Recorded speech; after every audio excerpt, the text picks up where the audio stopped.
The ultimate cover-up proof. The room next to crime scene asked to be demolished.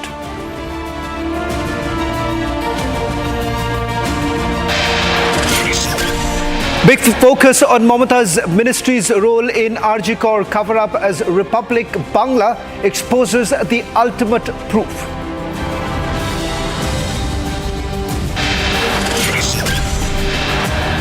Big controversy over Himachal minister's remark on illegal mosque. Shimla residents stage protest.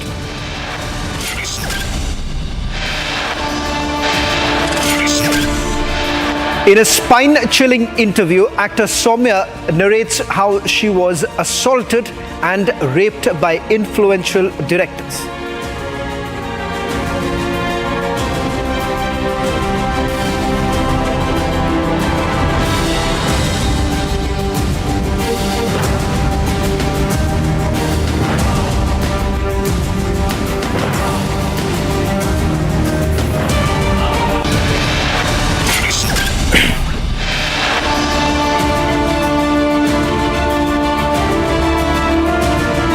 Presented by Royal Global University. Northeast can't wait. Pado kuch bano.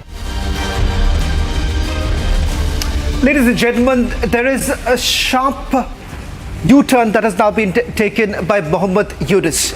The interim government caretaker, Mohammed Yunus, has released dreaded terrorists. In just about less than a few weeks, you have at least 2 top terrorists who have been released by Mohammed Yunus. And how exactly India should really be concerned? Because you have ABT, which is banned not just in India but also in Bangladesh, banned by Sheikh Hasina.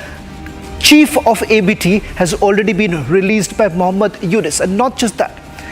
In the last few days, those who have been anti-India, they are the ones who have got an audience with Mohammed Yunus. Tonight on This Is Exclusive, we speak to one of the stakeholders, the BNP, which has also taken a very strong position when it comes to India. But the fact of the matter is that how does this really change in the subcontinent, and what exactly is Mohammed Yunus really hinting at?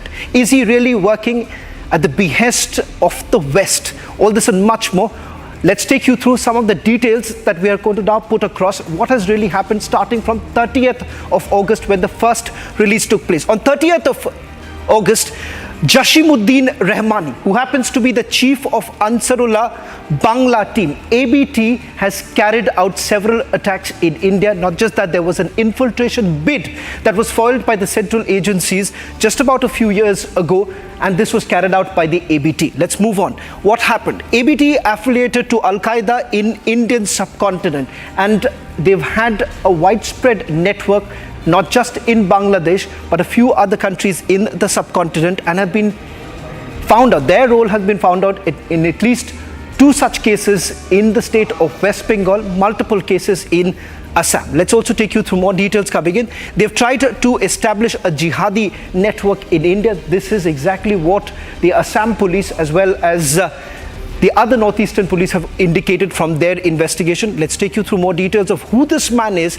and his release is an indication of what Mohammed Yunus is basically trying to do. There are certain instructions perhaps that have come in. So this is exactly what Mohammed Yunus has done in just the last few days. Let's take you through some more details now coming in.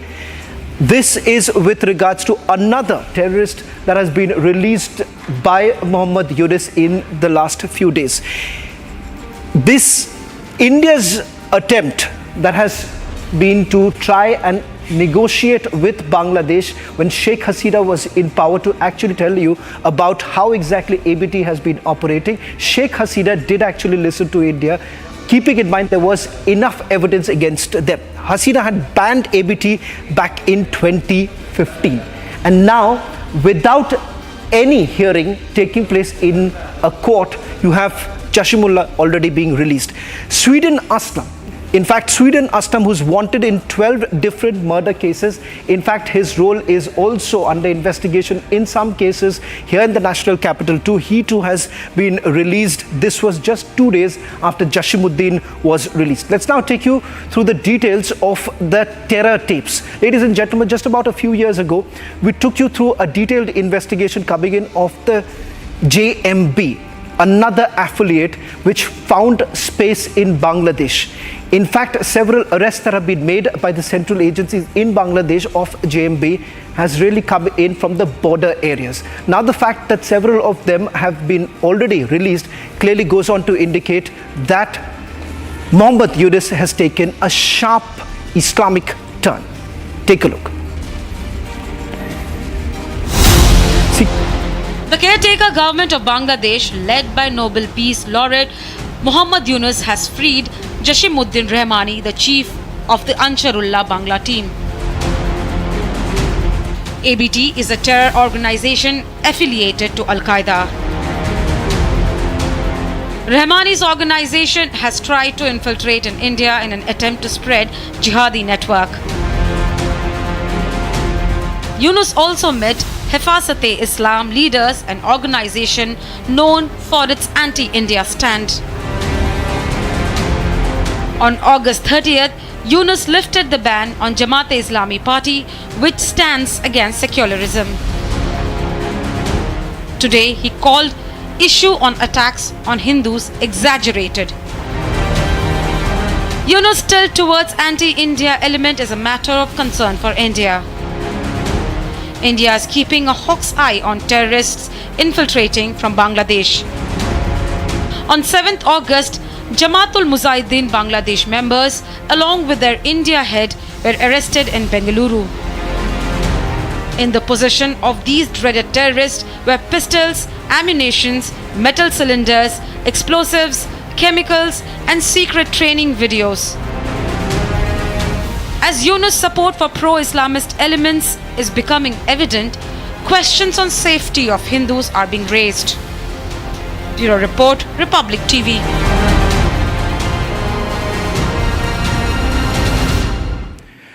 Shama Ubaid of BNP's Foreign Committee members joining us on this broadcast. Shama Ubaid, there have been certain messaging that has been done by the BNP over the last few weeks saying that India has perhaps made the mistake of putting all eggs in one basket. You tell me, Shama Ubaid, that Jashimuddin Rahmani, who has been released, Harkat-e-Islam members are meeting Mohammed Yunus, and the fact that these are all individuals who have been against India. Jashimuddin Rahmani is a terrorist who has carried out various activities in India. Are we to expect that things are really going to change? Because it clearly appears that Mohammed Yunus has taken a clear U-turn, and the fact that he's perhaps taking instructions from somewhere else. Well, it's too early to predict, and it's too early to make any judgment on the current interim government, because it's only been a month that Dr. Yunus has taken charge and the interim government has been in place. With all due respect to India, when you say anti-India, what do you mean by the term anti-India? Because in last 1.5 months, we have seen the youth and the whole Bangladesh actually criticizing India for its stand for supporting the last Hasina regime for 14 years. Ms. Ubaid, yes. You asked me a question as to what do I really mean. When I'm saying that Hifazat-e-Islam taking an anti-India position, I'm just going to read out some of the statements that they have made, and the fact that this is the same very organization who's meeting Mohammed Yunus. Their position as far as Sharia law is concerned, their position as far as progressive elements in Bangladesh is concerned, everyone is aware of what Hifazat-e-Islam really stands for. You have to get your facts straight. This same Hifazat-e-Islam Sheikh Hasina have sat with Hifazat-e-Islam, had 3 hours meeting with them, went to Hifazat-e-Islam rally and declared herself Mamata, which means, their mother. So basically, As far as BNP is concerned, we do not. There is no space for terrorism in Bangladesh. We will not tolerate any kind of terrorism in Bangladesh or in the region, and we are against it. The specific people that you have spoken about and you have shown in your footage, I would definitely suggest that the Indian government and the current interim government talk to each other and figure out why and under which conditions these individuals were released in last few weeks. So that is BNP stand, because BNP doesn't support terrorism at any cost on the soil of Bangladesh or in the region. Can we know your position, your party's position vis-a-vis ABT, Ansar Bangla team, the fact that their name has emerged in several infiltration bid that was carried out in the year 2015, leading to ABT's being banned not just in India but also in Bangladesh. BNP seems to have taken a complete different position as far as ABT is concerned. For you, Rahmani could be a patriotic leader? BNP hasn't taken any such position. As I said, if I am pro-Bangladesh, if I am speaking on behalf of my country and my country's interest, it doesn't make me or any other person anti-India. It's just that I am supporting and I am talking on behalf of my country and my country's issues. And specifically regarding ABT, I think as I said, proper investigation should be done. Proper, thorough investigation should be done under what circumstances, why this interim government has led them, has made this release. So you are demanding that Muhammad Yunus and his government, the caretaker government, should be looking into why ABT leader has been left out, but I don't see any sort of protest really coming in from the BNP, which happens to be one of the main stakeholders today in Bangladesh, about the concerns that many would have. These are genuine concerns that India has at this point in time, because it has got a direct ramification as far as national security, not just in India, but in the subcontinent. How is it that the BNP is extremely muted in their entire response? See, India, You can't just isolate last 1.5 months and forget last 15 years. India has helped this undemocratic regime to be in power for so many years, and that's what the perception is in Bangladeshi people's mind. So they have to come forward and they have to gain the confidence of people of Bangladesh, and then talk to the interim government that how India-Bangladesh relation can go forward. Regarding BNP's stand on this, BNP is very clear. We want the country to be united. We want the country to be united and working together for a better Bangladesh. Of course, we want good relationship with India. India is our largest neighbor. BNP have always been tried to reach out to India, and no matter which government have been in power in India. But it is a two-way street. So it doesn't work one way. So India cannot afford to have just a good relationship with one person or one political party, which is Awami League, which they did for last 16 years. And the price, Bangladeshi people had to pay that price. So India have to change its foreign policy regarding Bangladesh and think how they can actually move forward and have a better relationship with Bangladesh in every aspect. So then they can talk about all these individuals who have been released and why they have been released. They should have a bilateral dialogue with Bangladesh, which we have seen that recent dialogues have been happened between Mr. Yunus and Mr. Modi, and they should continue that dialogue. And I think through that dialogue something positive will come up. Final question that I want to take with you, because I have heard a few of your leaders essentially saying that BNP is open to talking to India. But India has been very clear about its position, that as far as perhaps talking to any political party, it can only happen when that political party does not really support any organization that is against us, against our national security. So are you saying, Ms. Obaid, that the BNP is ready to talk to India whenever the situation comes up, and you're willing to make your position very clear vis-a-vis Pakistan, vis-a-vis ISI, vis-a-vis even organizations which seem to be inimical to India in Bangladesh? Bangladesh Nationalist Party believes in a kind of foreign policy where we will have a good relationship, bilateral relationship with all our neighbors and rest of the world, assuming that our Bangladesh's interests are met and our people of Bangladesh's interests are met first. So that in that regard, India is no different. India, we want a good relationship with India, but of course it has to be an equal relationship. It has to be like it's just India cannot afford to have a relationship only with one party, as I've already mentioned. BNP wants a united Bangladesh, and India has to understand that. And we want to continue to have a good relationship with India, but not when you say anti-India. If I am talking on behalf of my country, when I'm speaking on behalf of my country, my people of my country, it doesn't make me anti-India, or it doesn't make me anti-America or anti-China or any other country. I am just a nationalist. And I am supporting my country. That's what it means. So India has to come and make terms with that. Well, thank you very much, Ms. Ubaid, for joining us on This Is Exclusive. Remember, as far as the condition in Bangladesh is concerned, as many are already indicating, that the sharp turn that the caretaker government has actually taken has only raised a lot of concern. And now the impending visit of Donald Lu. What does that essentially mean? A story that we'll be tracking very closely. Thank you very much.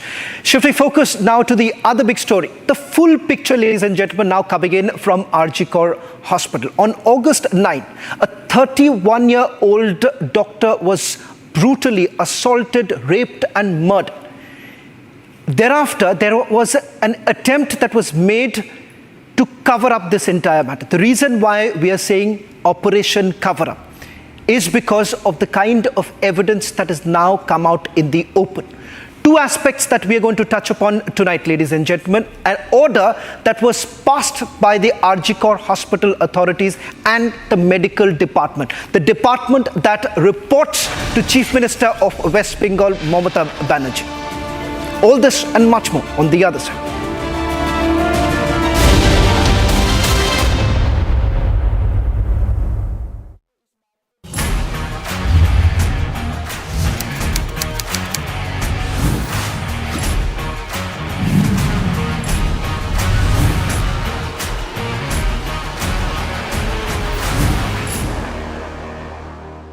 You're really talking very wisely, and I can't help but break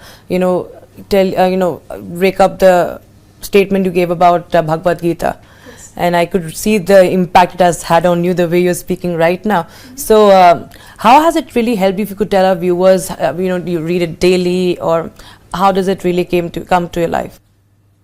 So my mother is a Sanskrit and Hindi lecturer, and since childhood she is the one who actually kept me very disciplined and very what I had to do on priority. For example, if I have to do my homework or follow my routine and everything, she's the kind of person who would be like, you have to do it, that's your priority, do that first, and after that only I'll allow you for something else.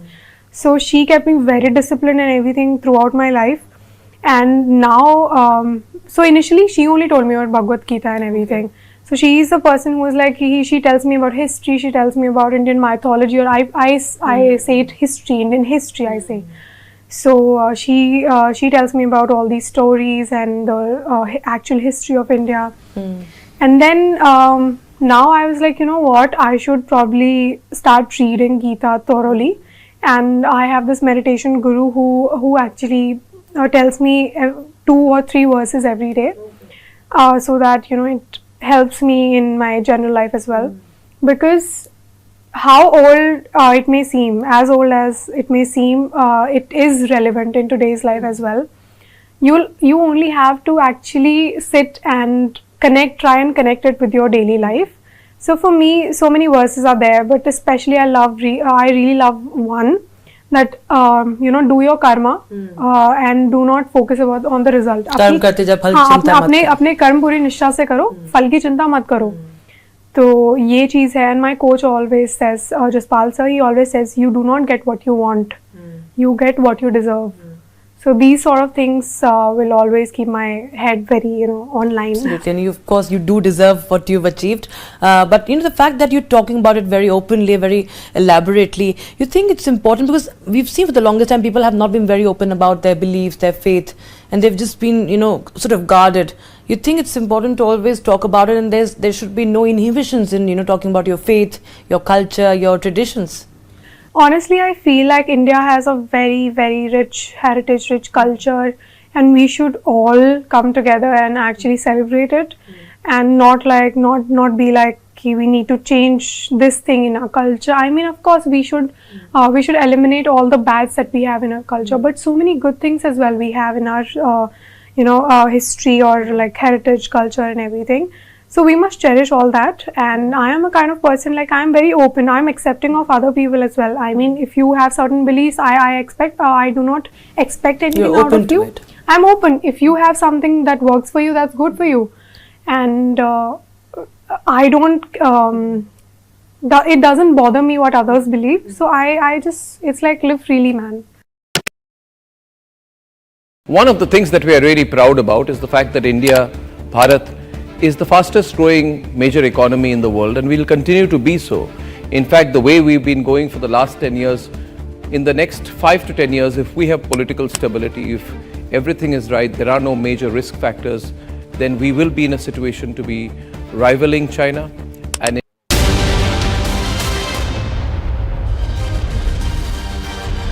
Let's now take you through the full picture of what really happened at RG Hospital on 9th of August and why the lens is on Chief Minister Mamata Banerjee.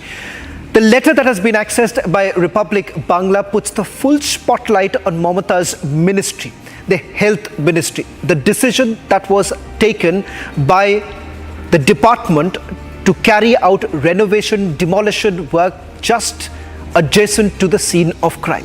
Something that the CBI has actually told the court that the scene of crime was not intact. Now this is the full picture. Let's start with this and let me go across to my colleague Kishalai, who's joining us from Republic Bangla to take us through the first part of what we are now calling the full picture of what happened on 9th of August, 10th of August and the operation cover-up. First to you, Kishalai, take our viewers through the details of the letter that has now exposed the full cover-up.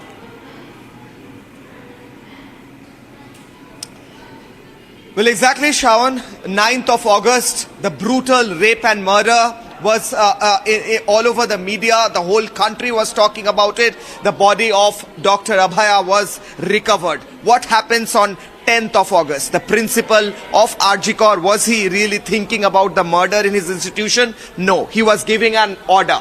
What order did he give? I'll show you now. This is a letter, notification by the government of West Bengal, Office of the Principal, RG Medical College, memo number RKC 4197. Now I'll mark out the portions and show you what happened in this order. Look at this date. 10/8/2024, 10th of August 2024. I'll remind our viewers, 9th of August is the date when Abhaya was found murdered and brutalized. On 10th of August, the principal gives out a notification saying, a notice saying, he writes a letter to the executive engineer of PWD saying, repair, renovation and reconstruction work of on-duty doctor's room is needed. Where is this on-duty doctor's room? It is just beside the seminar hall where Abhaya was found, a few meters away. Now he's saying, Sandeep Ghosh is saying that this needs to be done on an urgent basis. This needs to be done on an urgent basis immediately. He's again saying here, Shravan, we are hereby requested to do the needful immediately, right now. That's what he's saying. Do it right now. Break down the room right now. Now, this is not just this is not a statement or notice by just Sandeep Ghosh, but also the issue is already discussed and resolved in the meeting with Principal Secretary, Department of Health and Family Welfare, Government of West Bengal. Narayan Swarup Nigam was there with him in that meeting where this was decided. And where was this happening? First of all, this was happening today, which means 10th of August. Where was it happening? In the boardroom of RG Kar Medical College and Hospital, signed by Sandeep Ghosh, dated 10/8/2024. The Health Secretary of West Bengal, Narayan Swarup Nigam, very close to Mamata Banerjee, was sitting in the boardroom of RG Kar Hospital on 10th of August, evening 6:30 p.m., sitting with Sandeep Ghosh, deciding how to destroy and demolish all the rooms across the seminar hall. And this is what else is this if not tampering of evidence and removing crucial proofs and evidences from the crime scene where Abhaya was found. So this is an institutional method. People of West Bengal are saying that this is an institutional method of tampering with the evidence. In fact, Kishore, let's now tell our viewers the full picture of what happened on 9th of August, because this letter, ladies and gentlemen, that you see was of 10th when the meeting took place at RG Kar Hospital. Now I'll tell you what really happened on 9th of August and why that's the other fulcrum of this entire investigation. The 40 minutes cover-up mystery. This is linked to the letter that you actually see. The 40-minute cover-up mystery is because RG Kar Hospital and Tala police station is just about few kilometers away. This is about 5 minutes away. They received a call first around 9:30. 9:30 is when the body was recovered by an assistant professor of RG Kar Hospital. But after 9:30 till about 10 o'clock is they do not 10:10 is when the call actually goes. Receive the first call from RG Kar police outpost. That's when the diary entry is actually made by the police. The police officers thereafter leave for RG Kar. So what did they really do between 9:30 in the morning and 10:10 in the morning? That's the big question. We'll come to that. Around 10:30 thereafter, from 10:10 to 10:30, remember that's the time lapse that you see. Tala police station officers reach the spot and that's when the scene of crime was secured. So almost for 1 full hour, the scene of crime was left completely unattended. The distance between RG Kar Hospital and Tala police station is just about 1 kilometer, which is about exactly 5 minutes. That's the distance that is there. But remember, for the police, it took way much more than that. Distance that you see is for about 5 minutes. But after the call that was received at 10:10, question number 1, why did the RG Kar Hospital take so much time to inform the outpost, which is just few meters away from the RG Kar Hospital? That's question number 1. Question number 2, what really happened between those few minutes? And this letter now proves that on the 10th, the scene of crime was tampered with because there were RG Kar Hospital authorities, members who carried out a complete recce. They had carried out a survey, and it has been admitted by them that the survey was done. And thereafter, a handwritten note was prepared, and this note that you see finally was issued thereafter. And they, in their letter, say that urgent renovation work should have been carried out. Let me once again go back to my colleague Kishore, who's getting us more details. Kishore, we have also put out the 40-minute cover-up, and that 40-minute cover-up now seen with this particular letter raises some very uncomfortable question. That's all that we could pack in this edition of This Is Exclusive. We'll be back tomorrow at the same time with more exclusive stories.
from Asia's largest news headquarters. Setting the agenda for Bharat.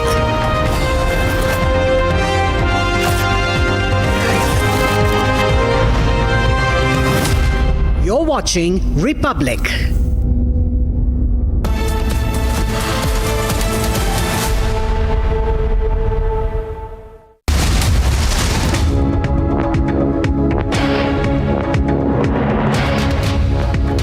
Presented by Royal Global University. Northeast can't wait. Pado kuch bano. 10th of August notice by Mamata's department exposes cover-up room next to crime scene, asked to be demolished. Big controversy over Himachal minister's remark on illegal mosque. Shimla residents stage protest. Hearing that took place in 2020 Delhi riots case, state alleges Sharjeel Imam and Omar Khalid led the riots.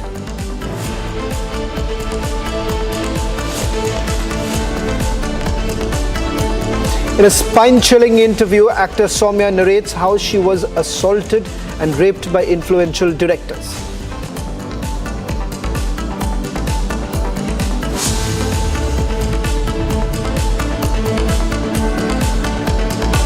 After back-to-back attacks, Hindus now being profiled, but Yunus says issue is being exaggerated.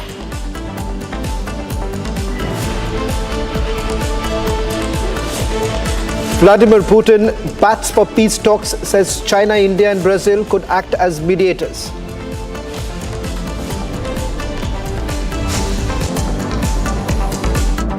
Presented by Royal Global University. Northeast can't wait. Pado kuch bano. The room adjacent to the scene of crime at Arjikor Hospital was demolished. This after an official order was actually passed on 10th of August. And this order was passed by a department that comes directly under Mamata Banerjee. Chief Minister Mamata Banerjee also holds the health department portfolio. And remember, this very notice that has issued on 10th of August that you see on your screens right now is exactly issued by the principal of Arjikor Hospital, Dr. Sandeep Ghosh. That's on your screens. Now, what you see on your screen is also the date. That's on the 10th. This came just a day after the body was actually recovered. The body was recovered on 9th of August. Now, following day, a meeting was actually held in the principal's office.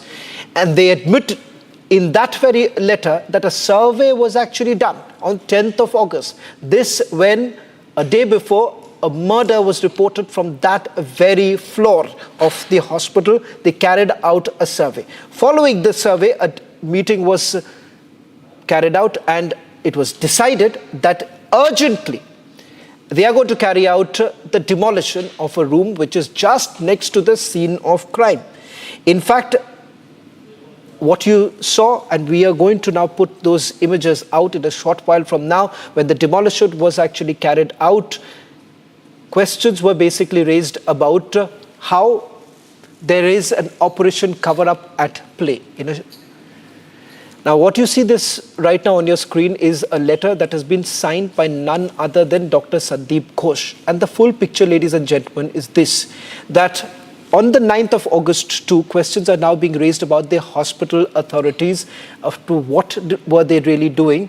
First, the call that they made to the family members, and the first call, they said that this was a case of suicide and asked the family members to come to the hospital as soon as possible. Then they changed it. In fact, there were 3 calls that were made to the family members and 3 different versions actually came in. Between 9:30 in the morning to about 10:10 in the morning, there was something that was amiss and no one really knows what really happened. So how exactly was this demolition carried out? Were instructions actually given right from the top? Because this department reports to Mamata Banerjee.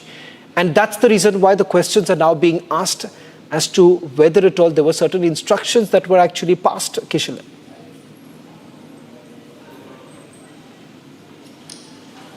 Well, Shravan, this exact question that you are raising is very pertinent at this point of time because Mamata Banerjee who wanted to pass the buck on Sandeep Ghosh, and also TMC repeatedly said that it's Sandeep Ghosh or certain individuals who were connected to this and not the whole system, is now exposed. All of that narrative is now exposed as we show the letter. And this particular area of the letter, I'll just show you the particular portion where it is very clear that the issue is already discussed and resolved with the Principal of Health Secretary, with the Principal Secretary, Health Department, Family and Welfare, Government of West Bengal, and the Director of Medical Education, Department of Health and Family Welfare, Government of West Bengal, today in the boardroom. Therefore, in the boardroom, there was a meeting that took place on 10th of August, and in that meeting, it was decided that this particular room will be demolished. Now, the question is, Mamata Banerjee's department, her close aide, this Narayan Swarup Nigam, the health secretary, who is always connected to her, because no decisions are made within the health department when there is no nod from the chief minister. Her nod is the final call for all decisions made.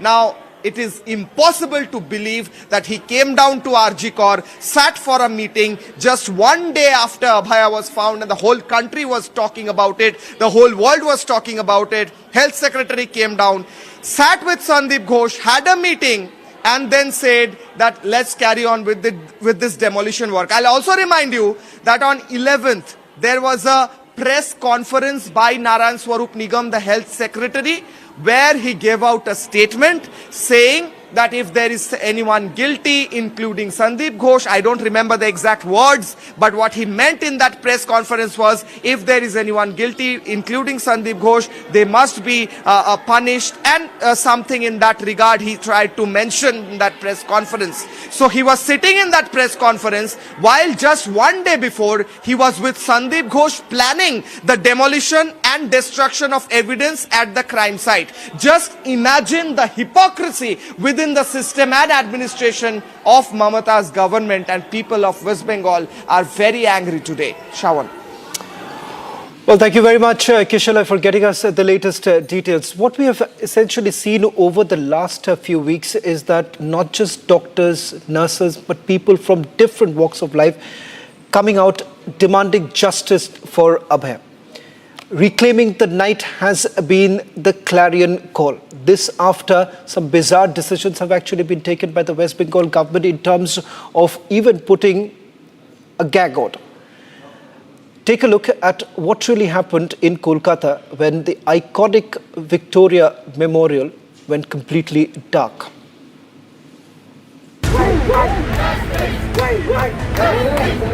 Kolkata continues to witness an uprising like never before. The city went dark for justice in the horrific rape and murder case of Abhaya. And this time, Abhaya's parents joined the chorus. They have now leveled scathing charges.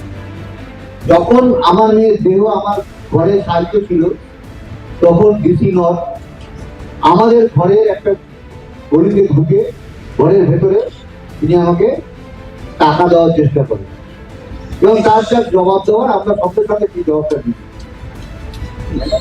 DC centre India Mukhopadhyay বারবার press meet করে মিথ্যা কথা বলছে, মিথ্যাচার করছে। কারণ দেখেন, her father even stated that the authorities tried to brand the incident as a suicide.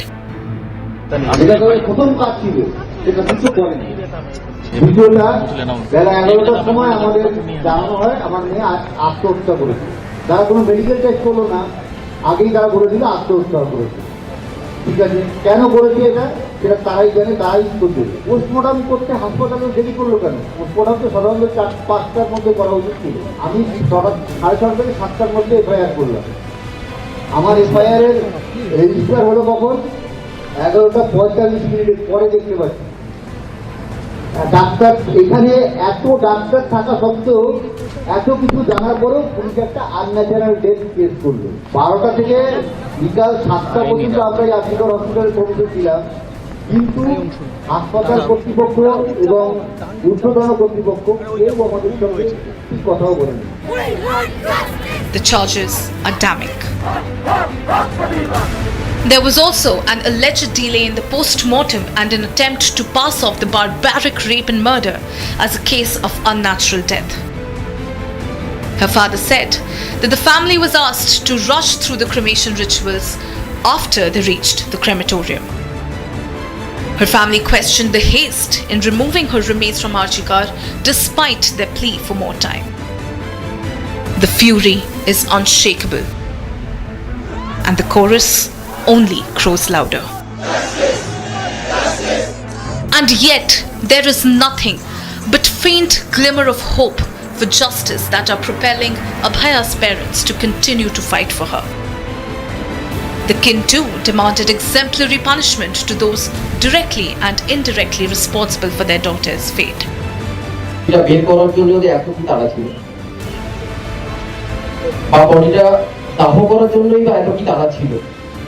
আমরা তো চেয়েছিলাম বডিটা থাক, কিন্তু সেই সুযোগ আমাদের প্রশাসন দেয়নি। আমরা শুধু সবার কাছে একটাই দাবি,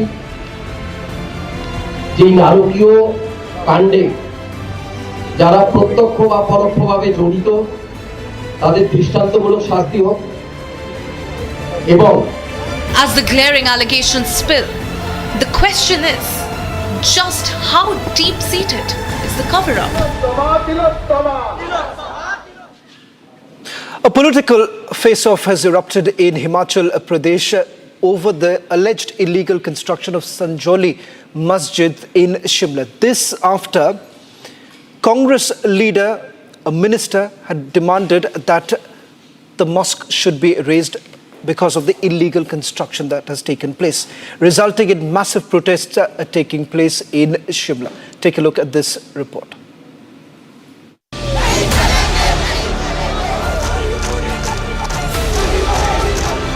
Streets of Shimla filled with a widespread protest. Contentious dispute unfolds over the alleged illegal construction inside a mosque in Shimla's Sanjoli area. Controversy have erupted over the illegal construction of mosque in Shimla, Sanjoli. So these are the visuals here where you can see that hundreds of the Hindu organization members are protesting and marching. They are saying that the illegal construction of the mosque building, which has been done from 2010 onward, should be demolished. Looking into this now, the hundreds of Hindu organization members are on road. They are protesting, they are marching, they are sloganing and saying that these structures should be demolished, and they have given a ultimatum to the state government and to the MC authorities as this case is pending with them. Himachal Pradesh Minister Vikramaditya Singh has assured action based on the ambit of law. तो उसमें मैं तो ये कहूँगा कि सरकार द्वारा कार्रवाई जहाँ तक उसके स्ट्रक्चर के इलीगैलिटी की है उसके ऊपर जो है वो कार्रवाई करवाई जा रही है। अभी तो क्योंकि ये मैटर म्यूनिसिपल कॉरपोरेशन के जो कमिश्नर हैं शिमला के, उनके अधीन है, विचाराधीन है, काफ़ी लंबे समय से वहाँ पर पेंडिंग है, तो उसमें कितना स्क्वायर फुट अलाउड है, कितनी परमिशन उसमें ली गई है और कितनी नहीं ली गई है, वो तो वहीं पर ही उसका तय होगा अल्टीमेटली कि व्हाट इज़ द डिसीजन, और उसके बेसिस पर गवर्नमेंट एक्ट करेगी। अगर इलीगल है तो निश्चित तौर से उसके ऊपर कार्रवाई करवाई जाएगी, इसका मैं पूरा विश्वास दिलाना चाहता हूँ। Congress Minister Anirudh Singh earlier said that this is not an issue related to a temple or mosque. Singh stated that the issue is that of an illegal construction. Meanwhile, AIMIM leader Asaduddin Owaisi slammed the Grand Old Party over its stance. The case that is now set to be heard on Saturday at the Municipal Commissioner's Court will decide the fate of the construction. The corporation report claims of unauthorized construction within a religious building in Sanjoli. The Waqf board is actively challenging the case. The controversy erupted when Sanjoli residents and others rallied on Sunday, protesting against the alleged construction. Locals insist that multiple floors of the mosque were erected illegally in a remarkably short span of time. With the hill state grappling with its fresh crisis, what will be CM Sukhu's way forward? Controversy has erupted over the illegal construction of the three-storied building here in Shimla, Sanjauli. Hundreds of Hindu organization members are protesting regarding that. Already an ultimatum has been given that if the structure is illegal, it should be demolished as per the law. And regarding that, the issue has been raised in the Himachal session by the cabinet ministers Anirudh Singh and Vikram Aditya Singh. So the case is pending and the Hindu organizations are waiting for an action to be taken here. But people are quite angry over the construction which has been done illegally.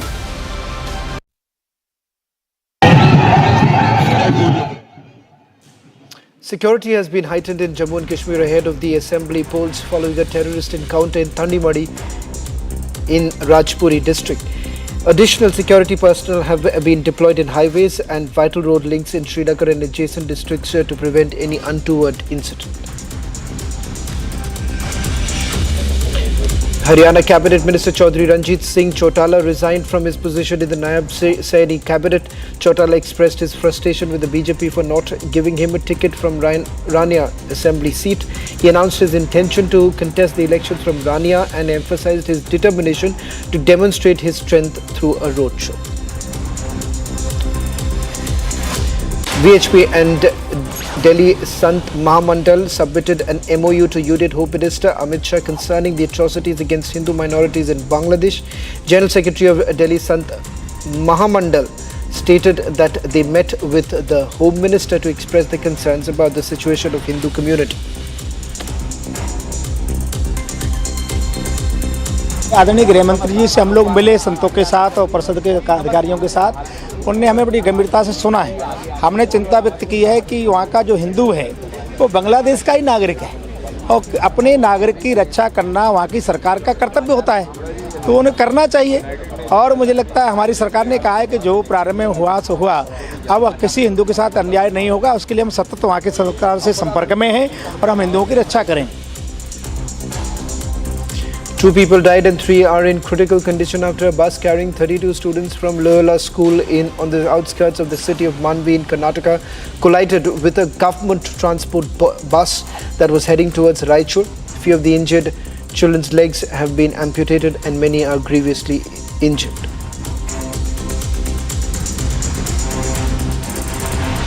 Six Maoists were killed and 2 security personnel were injured during an operation carried out in the Bhadradi district of Telangana.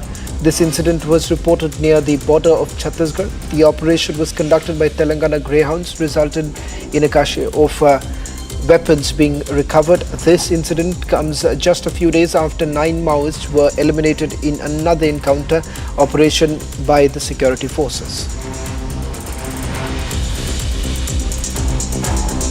Following a major storm in the Malayalam film industry, Mollywood representatives from the Karnataka film industry, including social activist Vijayamma, actor Chetan and Shruti Hariharan met with Karnataka Chief Minister Siddaramaiah. The delegation requested for the formation of a committee similar to the Justice Hema Committee to address their concerns. The Film Industry for Rights and Equality has supported the demand and called for a government-backed committee to investigate the Sandalwood film industry. Time he talked nicely, he took the report, but at the same he took the petition with 153 names from inside the industry and outside. But he also asked a question. He said while he was leaving with 1 minute, he said, I'll talk to you later. But he said, is there really sexual harassment in the film industry? Now, he asked the question, is there truly sexual harassment? We said, yes, we are all fighting. We have people who have been victims of it. We will give you evidence through complaints. We will give you anything. Then we will definitely show him that. But if this question is really an intentional lack of awareness, we can teach and we can explain and we can show him evidence.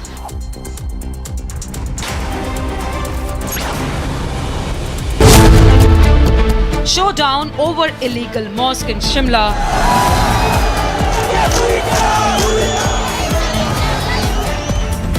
Owaisi attack Congress over illegal mosque remarks.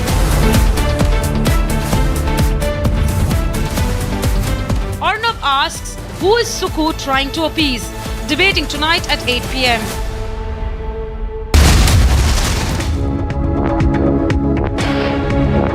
Amity has been ranked amongst the top 3% universities globally, a testimony to Amity's globally benchmarked quality. He floated like a butterfly, stung like a bee, and shook up the world. Born in 1942 as Cassius Clay Jr., Muhammad Ali was destined for greatness right from the start. Ali moving in on London. A fuselage of punches by Muhammad Ali.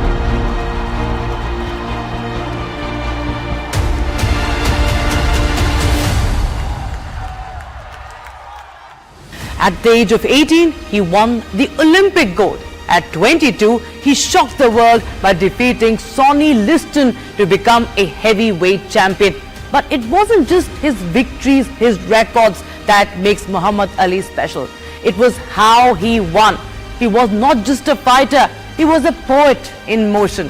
His footwork was unlike anything boxing had ever seen. Quick, elusive and graceful. Ali revolutionized the sport with his unorthodox style. He did not only beat his opponents physically, he outsmarted them. So here's why Muhammad Ali has been hailed as the greatest ever. Ali won the Olympic gold at 18 years of age to kickstart the legendary career in the year 1960. In 1964, he became the world champion, defeating Sonny Liston to claim his first heavyweight title. In the same year, he converted to Islam and became Muhammad Ali. Outside the ring, Ali was larger than life. He was charismatic, witty and fearless. A master of mind games, he was known for getting into his opponents' heads long before the first bell rang. Ali's boldness extended far beyond boxing. He risked it all right when he was at the peak of his career. In 1967, he refused to fight in the Vietnam War, citing his religious beliefs and opposition to the conflict. He was stripped of his titles, banned from boxing and faced imprisonment. Ali sacrificed everything for what he believed in, becoming a global symbol of resistance, courage and integrity. After a 3-year exile, Ali returned to the ring to face his toughest battles yet. In the epic fight of the century against Joe Frazier and the rumble in the jungle against George Foreman, Ali proved he was more than just all talk. He was a warrior with unmatched heart and determination. Now, in 1984, he was diagnosed with Parkinson's disease. He faced it with the same courage that he displayed in the ring. 6 years later, he traveled to Iraq to negotiate the release of American hostages as a goodwill ambassador. The champion breathed his last in 2016 at the age of 74. Muhammad Ali transcended sports. He was the greatest because he inspired billions across the globe with his talent, his courage and also his unwavering principles. He showed everyone what it means to stand up for what you believe in, no matter what the cost. That's why, in and out of the ring, Muhammad Ali will always be the greatest.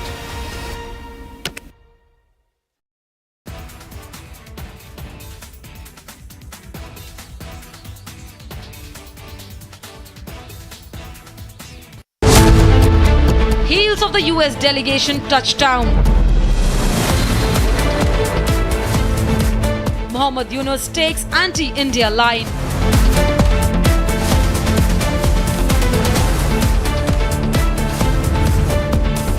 Why is Yunus downplaying Hindu violence in Bangladesh?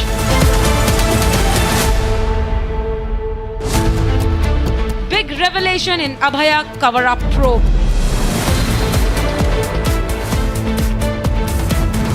Mamata's role under scrutiny after document emerges. At whose behest did Mamata's ministry sanction demolition? Debating tonight at 9 p.m.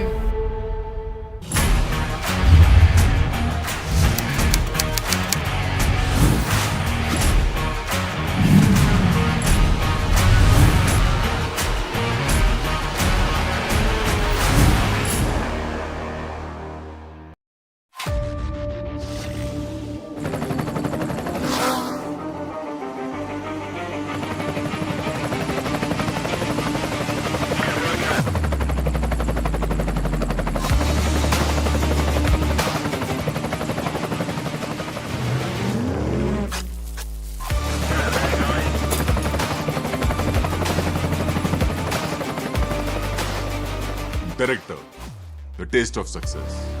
Amity has been ranked amongst the top 3% universities globally, a testimony to Amity's globally benchmarked quality. He floated like a butterfly, stung like a bee, and shook up the world. Born in 1942 as Cassius Clay Jr., Muhammad Ali was destined for greatness right from the start. Ali moving in on London. A fuselage of punches by Muhammad Ali.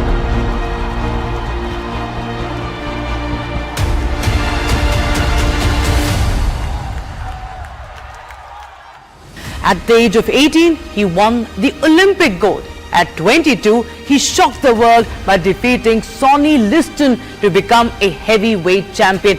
But it wasn't just his victories, his records that makes Muhammad Ali special. It was how he won. He was not just a fighter, he was a poet in motion. His footwork was unlike anything boxing had ever seen. Quick, elusive and graceful.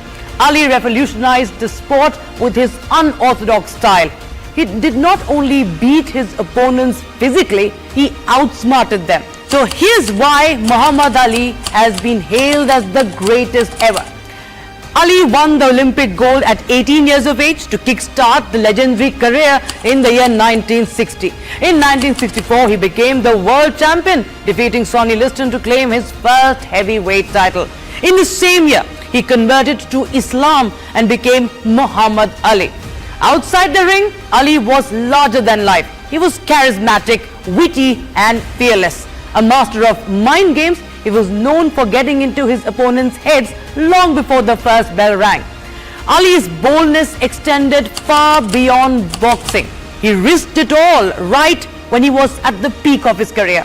In 1967, he refused to fight in the Vietnam War, citing his religious beliefs and opposition to the conflict.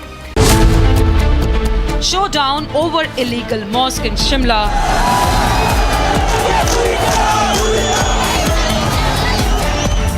Owaisi attack Congress over illegal mosque remarks.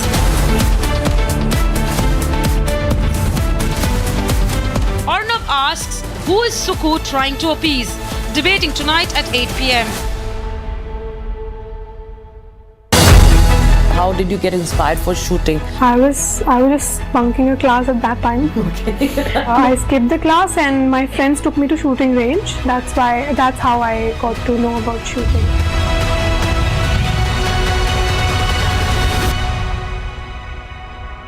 Rahul Gandhi must stop reducing everything down to caste. He met some trackmen of the Indian Railways and said, most shockingly, that they are like the Mahadalits of the Indian Railways. What does he mean? If you introduce this kind of extremely divisive logic all the time, you will break the million-plus strong workforce of the Indian Railways into different groups with animosity towards each other.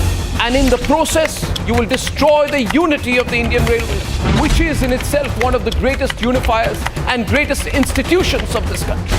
This extreme division, which is a short-term political tactic, may appeal to certain vote banks, but let me tell you, this will break our nation forever. This is exactly the language that both the American deep state and the Chinese intelligence machinery would want to hear. Republic and I are for national unity. When our nation's unity is openly under threat by extremely divisive forces from within, make your choice too.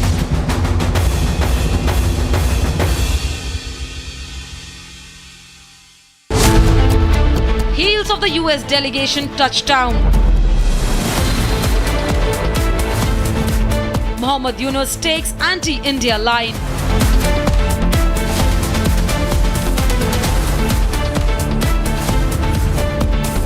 Why is Yunus downplaying Hindu violence in Bangladesh?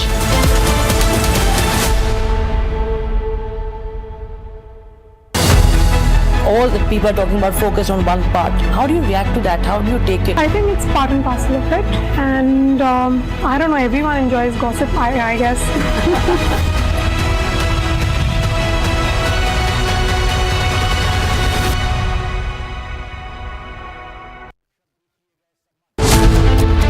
Big revelation in Abhaya cover-up probe.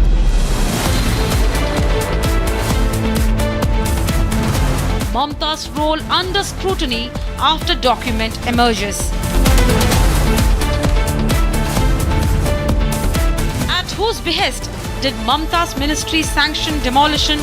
Debating tonight at 9 p.m. He'll still scold you. My mom, she will always scold me. If I'm doing something wrong, she'll definitely scold me.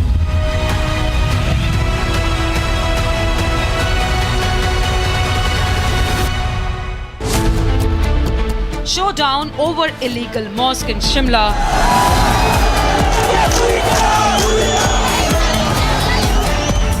Owaisi attack Congress over illegal mosque remarks.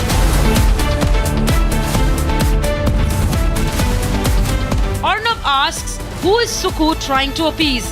Debating tonight at 8 p.m. Rahul Gandhi must stop reducing everything down to caste. He met some trackmen of the Indian Railways and said, most shockingly, that they are like the Mahadalits of the Indian Railways. What does he mean? If you introduce this kind of extremely divisive logic all the time, you will break the million-plus strong workforce of the Indian Railways into different groups with animosity towards each other. And in the process, you will destroy the unity of the Indian Railways, which is in itself one of the greatest unifiers and greatest institutions of this country. This extreme division, which is a short-term political tactic, may appeal to certain vote banks, but let me tell you, this will break our nation forever. This is exactly the language that both the American deep state and the Chinese intelligence machinery would want to hear. Republic and I are for national unity. When our nation's unity is openly under threat by... From Asia's largest news headquarters, setting the agenda for Bharat.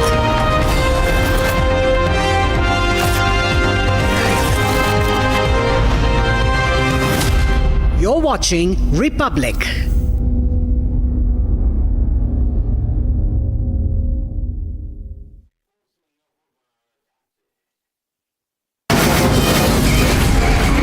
From the Republic Media Network headquarters, it's time for Arnab Goswami on The Debate.